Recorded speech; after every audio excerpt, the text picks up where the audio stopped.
Hello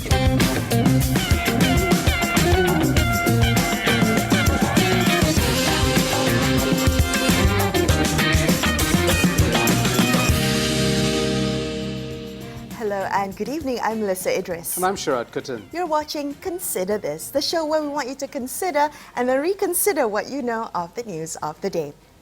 Now, a 2018 Khazanah Research study found that despite going to school for an average of 12 years, Malaysian students receive only 9 years worth of meaningful education.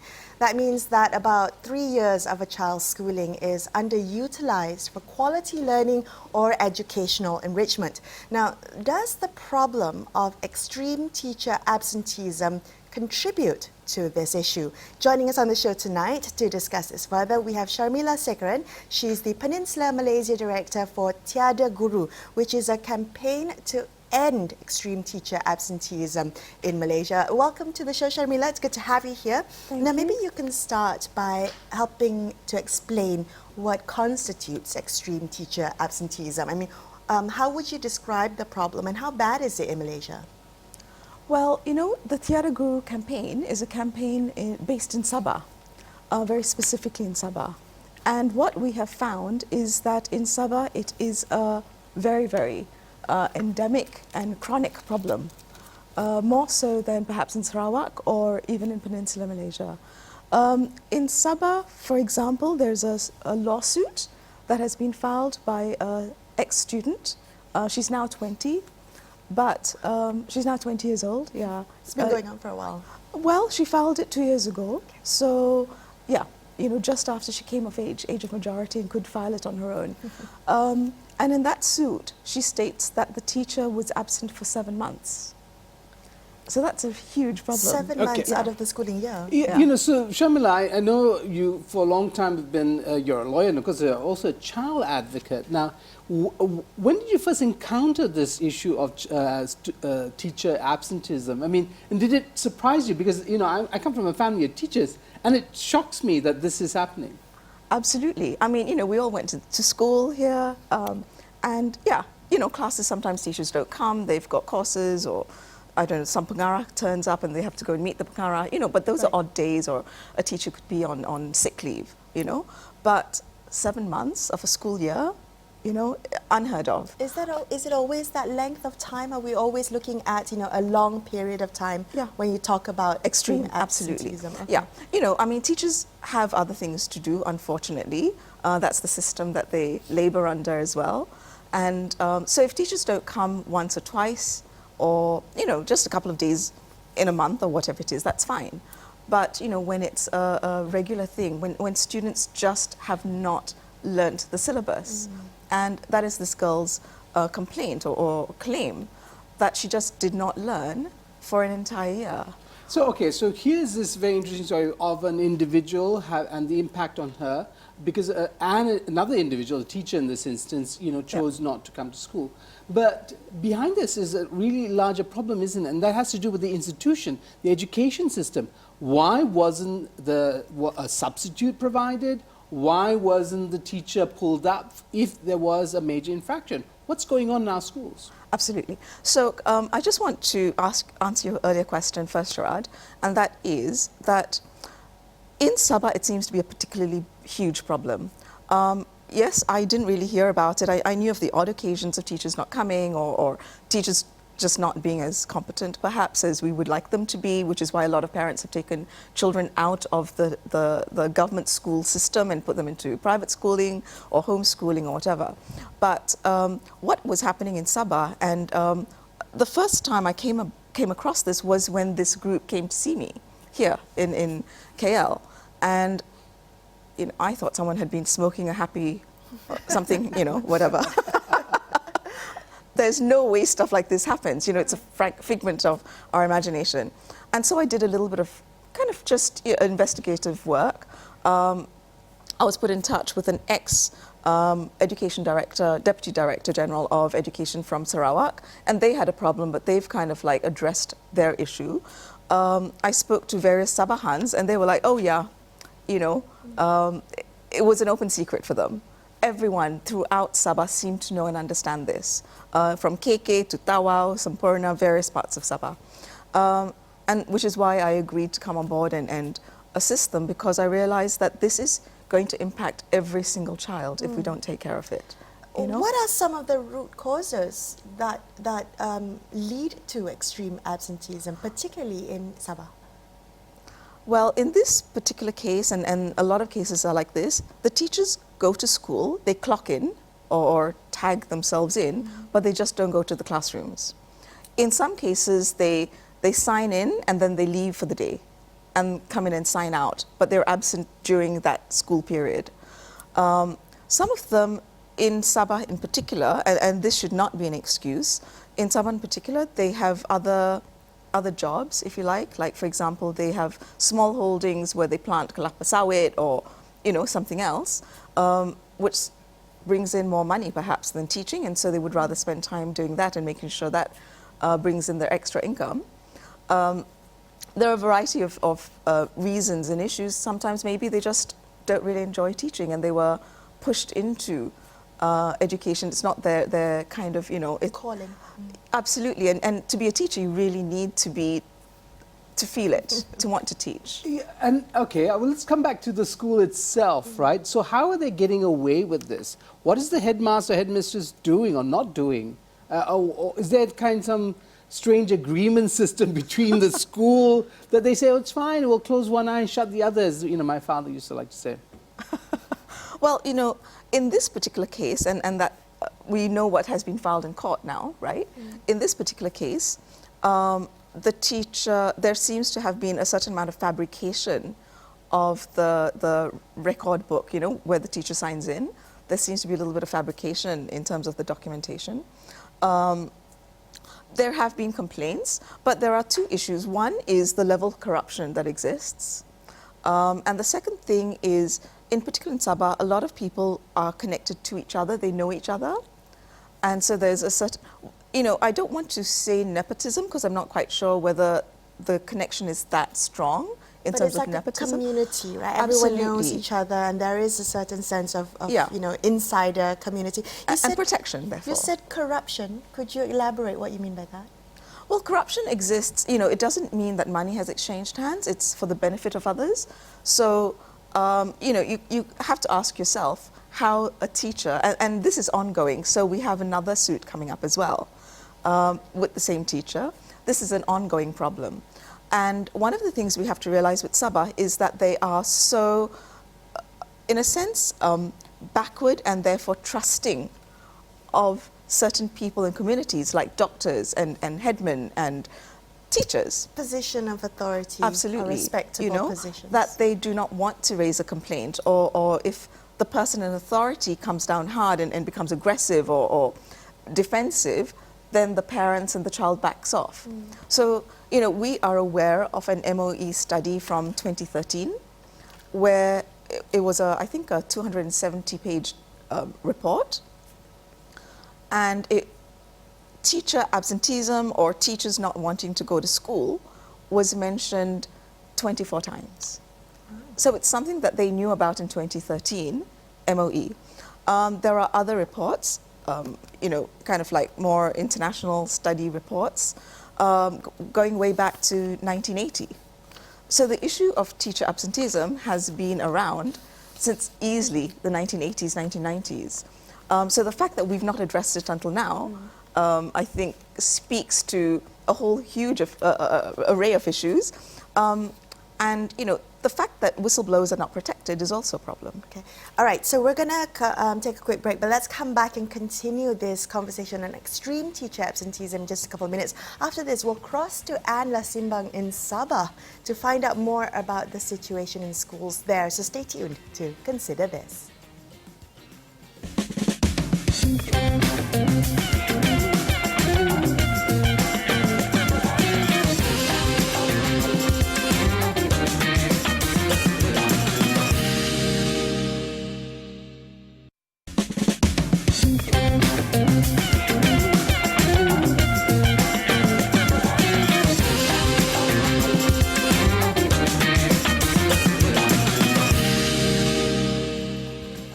Hi, you're watching Consider This. I'm Melisa. Idris. With me is Sharaad Kuttan. Let's continue our conversation about extreme teacher absenteeism in Malaysia. Anne Lasimbang is the Executive Director of Partners for Community Organisations in Sabah, or better known as PACOS. PACOS Trust is a community-based organisation dedicated to supporting indigenous communities in Sabah. And good evening. Thank you so much for joining us tonight. Now, help us better understand the situation of extreme teacher absenteeism in schools in Sabah at the moment. Hi. Thank you for having me. Can you hear me? Yes. Absolutely. Okay. Yeah, it's quite real in Sabah, mainly because, firstly, the terrain is not as easy to access a lot of the schools. We have many schools in Sabah, generally in primary schools, but sometimes you will see a school building, many children, but there's no teacher. I mean, it has been going on for a long time. And there are also, as Sharmila has mentioned, there are also schools who are more accessible, but the teachers themselves are not going into the classes. I think there are many reasons what I can see, because for us, we have been working and trying to improve education among rural communities in Sabah. Mainly for a long time, a lot of the teachers who are sent to the rural area, they see it as a punishment or it's a disciplinary action. So maybe they see it as, they're not happy to go there. Or we get teachers, and if they're posted to a rural area, they'll feel, it's like, they're not happy because of the facility. But I think the facilities have also improved, like housing for teachers, but still teachers' absenteeism is still quite rampant, mainly because sometimes teachers are asked to go for meetings and they have to travel out from the school, and then the students are just left in class, and so that's why there's a big gap, especially between urban and rural in terms if you look at the results. So, Anne, if I can interject. I understand teachers and the school system is a federal concern at some level. Is there an issue around teachers coming from the peninsula to Sabah? Is that a factor in this? I mean, the way in which peninsula, the origins of the teacher, does that shape their attitudes towards service in rural education and rural areas? In the early 80s or 90s, maybe there were so many when we didn't have enough teachers from Sabah itself who are trained. But I think now we have more or less 87%, almost 90% now from locals. Okay. They might not come from that particular village themselves, but they are Sabahans actually. So we have enough trained teachers. About 90% are now coming from Sabah. So I think it's not really now at this point in time the issue of the teachers coming from Peninsula Malaysia. Okay. And a little bit earlier in the conversation, Sharmila mentioned that it seems to be an open secret in Sabah. Is that true? Does it require a certain level of? Is there a culture that surrounds teacher absenteeism that that needs the collusion at every level, including school administrators? I think I must say it's because the community ourselves, especially in rural area, the parents, they are not aware of their rights as parents to insist on the teachers coming to school. I think that is one of the basic problem that we have here. The parents and then the pressure from the community, it's not strong enough. So, then it becomes like, it's something that people accept. And then I think there's also maybe communities afraid to voice out their opinion or, to put pressure on the teachers, because teachers are well respected in community, and parents feel that the school is outside their jurisdiction, so they still do not know how to complain if there's such cases. And we were told by Sharmila earlier that there's a lawsuit and there's going to be another one. Has this scandalized Sabahan society? I mean, how is the media in Sabah taking it up? Are people talking about this issue? Do they feel empowered by that, or do they feel embarrassed by it? Well, I mean, I'm involved also in education, and I've been interacting with teachers, and it. The lawsuit did create an impact, actually. I've been in conversation with teachers recently, and they are a bit more alert that if they don't they don't come to class, there is a big possibility that they will be sued in court. So this case has created some waves, and then people are talking about it. Of course, people are very, very unhappy. The community is,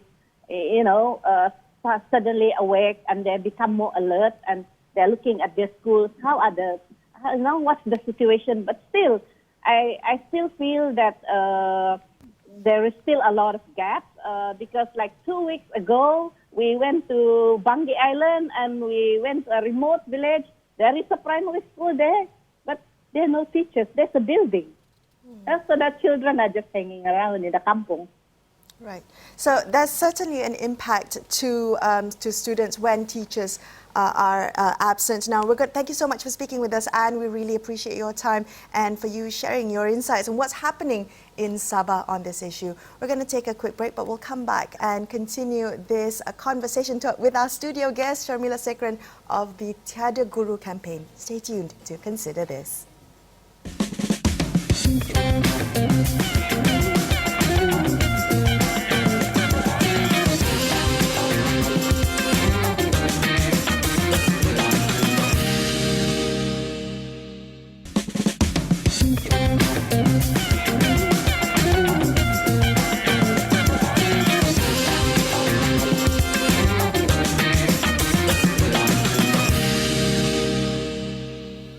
Hi, thanks for staying with Sharaad and I on Consider This. We're discussing the issue of extreme teacher absenteeism in Malaysia. We've got Sharmila Sekaran, the Peninsula Malaysia Director for the Tiada.Guru movement. Sharmila, we spoke to Anne Lasimbang in Sabah, heard of the situation there. Is there anything you'd like to add to Anne's comments from earlier? Not so much add, but if I can just clarify that, Sharaad asked about whether it was a federal issue. Yes. And like I said, although it is extreme teacher absenteeism is something that happens all over Malaysia in certain parts, in Sabah it's something which is really chronic and endemic. But, it's important for us to remember that under the Malaysia Agreement, education was one of the points that had been reserved to the states, Sabah and Sarawak. So in that sense, Sabah does have a little bit of autonomy in terms of what it wants to do in terms of education and teaching. And the other point to note is that because of that, there's an extra layer in terms of reporting to the Sabah State Department of Education before it comes to Putrajaya. Is the Sabah State Education head aware of these issues? Have you met with them, engaged? And what is their position? Well, I mean, they're very silent in responding, but they are very much aware of it. Very much aware. Sharmila, is this a sensitive issue? Is extreme teacher absenteeism considered, taboo to talk about, something to be hushed? Is it a sensitive issue? More than a sensitive issue, I think it's become a political issue. Why? In the sense that, there has been this desire to protect each other, civil servants protecting each other, or people within a certain profession or community protecting each other. It's a us against them situation. I would really like to see this become an issue at the state elections, at the Sabah elections, the forthcoming elections at the end of this month. And is it likely to become? I mean, does it have? Because you think, right, when you're talking about the fate of children and their, their educational performance and their life chances, anything that undermines that surely is something that should make people angry. Absolutely. But, as Puan Anne said, a lot of the parents are not aware of their rights. They're not aware of what they can do. Even if they're not happy, they don't know where to go to for help. When they do go to, the education department or whatever, they're closed down. They are told to go away. Action is not taken. There's silence. There's radio silence. And then what do they do? Well, what does the law say? What did the regulatory body say? Who is accountable for the problem of extreme teacher absenteeism? It's the government, full stop. So it ends at the ministry? No, well, technically it ends with the Prime Minister, who's the head of government. Yeah. So there's no political will. What will this lawsuit? I'm very interested if you give us a little bit of detail. What exactly is the legal basis for making such a claim? Right to education. A right to education. Okay. It's right to education, it's access to education, and within that we also need to define what education means. Is it just sitting for exams? Should it be something more holistic about a child's development? What do we expect at the end of the day when we say so-and-so has been educated? What do we expect from that? And what can they expect? Are there precedents? I mean, this seems extraordinary because the implications of this case might go way beyond teacher absenteeism. Absolutely. Well, I think we really need to blow this education system open. But, it starts with teachers actually going to school. The next thing we look at is what kind of teachers are teaching, what kind of people are going into the teaching profession? Are we getting the best into the teaching profession? Should we be paying teachers more? I mean, sure, we can look into all that. But at the start of it, we need teachers to go to school, and in Sabah, they are just not going to school. Okay. What would your recommendations be in terms of tackling the issue of extreme absenteeism? Is it about having more, oversight, accountability? Is it about having consequences, clear consequences to the teachers who are absent for long periods of time? I think there should be two things. One is honesty. We need to embrace this issue. We need to know that it exists and be honest about it. Acknowledge Only then the can problem we, first. Absolutely. Okay. And there has been a lot of cover-up, right through the system. The very fact that this girl is actually going to court tells you how bad it is. That everyone is putting up the walls. I mean, everyone from the government, because, she has sued everyone from the teacher himself to the head of school, to the district level education person, to the, At every layer. At every layer, right down to Putrajaya and the Prime Minister. And everyone has put in a defense. So if there was honesty about wanting to tackle this, then someone somewhere would have said, stop, let us have a look at it and let us do something, right? And there needs to be some kind of remedy. That's the first thing. The second thing is, yes, there is no consequence. MOE study 2010 to 2017, more than 55%, I think it was 55.4%, of disciplinary action was with regards to teachers not, cikgu tak hadir, teachers not going in, more than 50%. Right, but this is a Malaysian study, it's not just Sabah. But, it then shows you that they are aware of this problem and they're just not tackling it. Sharmila, because there's also this, and this seems to be beyond teacher absenteeism, which is the question of violence and sexual violence in schools. Yes. I mean, that seems another extraordinary fact. I mean, are these outliers, these bad teachers or predators, or is it something, again, that's about the way our institutions function? Absolutely. It's an institutional problem. Very clearly what has happened is, if you look at the recent case of where there was an allegation against a teacher and sexual abuse allegation against a teacher, what the police have now said is that because has disciplined the teacher, they're not going to take any action. And, this is problematic because it is a criminal offense. If the teacher is found to have been sexually inappropriate with a student, then it is a criminal offence. This is not just something which a university can take care of. The university needs to put into place certain checks and balances or whatever it is to ensure it doesn't happen again. But in terms of the relationship between the lecturer and the student, it's a police case, and they're not taking action. Wow. So similarly, in Sabah, there's a lot of sexual violence against children. In Sabah, and this is the other thing related to lack of education, Sabah has one of the highest rates of poverty in Malaysia. It's also the state with one of the highest rates of child marriages. So we can see how all this interrelates into an undeveloped nation, an undeveloped state, underdeveloped and illiterate people, and it all starts with teachers. Well, Sharmila, that's definitely a conversation that we want to continue having on Consider This. But thank you so much for coming on the show and explaining to us a little bit more about the issue of extreme Thank you so much teacher. for airing and raising this issue that more people will be talking about it. Oh, thank you. All right, that's all the time we have on this episode of Consider This. I'm Melisa Idris. And I'm Sharaad Kuttan, signing off for the evening. Thank you so much for watching, folks. Good night.